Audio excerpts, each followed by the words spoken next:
Kolkata rape murder case में आए दिन नई नई परतें खुल रही हैं। इस मामले को लेकर अब एक और अपडेट सामने आया है। मामले में 3 नए चेहरों की बात हो रही है।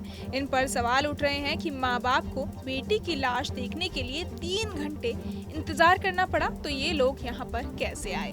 बेटी को आखिरी बार देखने के लिए मुख्यमंत्री की परमिशन लेनी पड़ी, तो ये तीनों शख्स सेमिनार हॉल तक कैसे पहुँच गए? इन्हें जाँच के वक्त सेमिनार हॉल में क्यों आने दिया गया, जबकि वहां तक किसी को भी जाने की परमिशन नहीं थी? आसपास भटकना भी बैन था और उस समय वहां कोई होना भी नहीं चाहिए था, लेकिन ये तीनों लोग क्यों थे?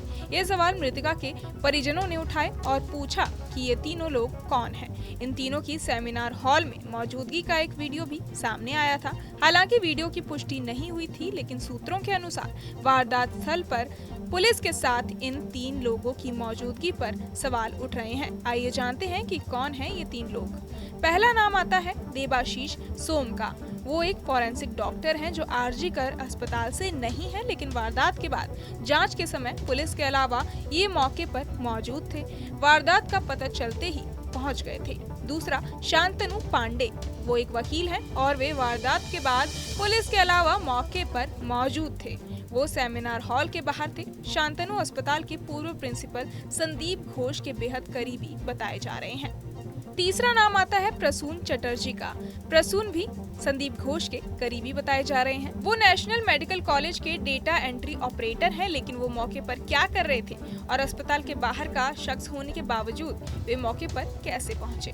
आपको बता दें कि सेमिनार हॉल में इन तीनों लोगों की मौजूदगी से कई तरह की बातें उठी। सूत्रों के मुताबिक वारदात से भड़के डॉक्टरों का कहना है कि ये तीनों वारदात का पता लगते ही अस्पताल आते हैं, सेमिनार हॉल में बिना रोक-टोक के घुसते हैं। पुलिस जांच कर रही है और ये तीनों एक तरफ खड़े होकर मीटिंग करते हैं, जबकि इन तीनों का अस्पताल से कोई कनेक्शन नहीं है। फिर वे बाहरी होने के बावजूद वारदात स्थल तक क्यों और कैसे पहुंचे, इसकी जांच होनी चाहिए। आपको बता दें कि RG Kar medical college and hospital में 9 अगस्त की रात ट्रेनी डॉक्टर की रेप कर हत्या कर दी गई। मृत डॉक्टर का शव अस्पताल के इमरजेंसी बिल्डिंग के सेमिनार हॉल से बरामद किया गया था। रेप और हत्या के आरोप में कोलकाता पुलिस के सिविक वॉलंटियर संजय रॉय को कोलकाता पुलिस ने अरेस्ट किया है। वारदात के दिन संजय रॉय शराब पीकर अस्पताल में पहुंचा था और सेमिनार हॉल में सो रही ट्रेनी डॉक्टर के साथ कथित रूप से रेप कर उसकी हत्या कर दी थी। टूटे हुए हेडफोन और सीसीटीवी की तस्वीर के बाद पुलिस ने उसे गिरफ्तार किया था। बहरहाल इस पूरी खबर को सुनकर आप क्या कुछ सोचते हैं, हमें कमेंट बॉक्स में जरूर बताएं और बाकी तमाम खबरों के लिए सब्सक्राइब करें न्यूज नेशन। न्यूज नेशन अब व्हाट्सएप पर खबरों की ताजा अपडेट के लिए न्यूज नेशन के इस QR कोड को स्कैन करें।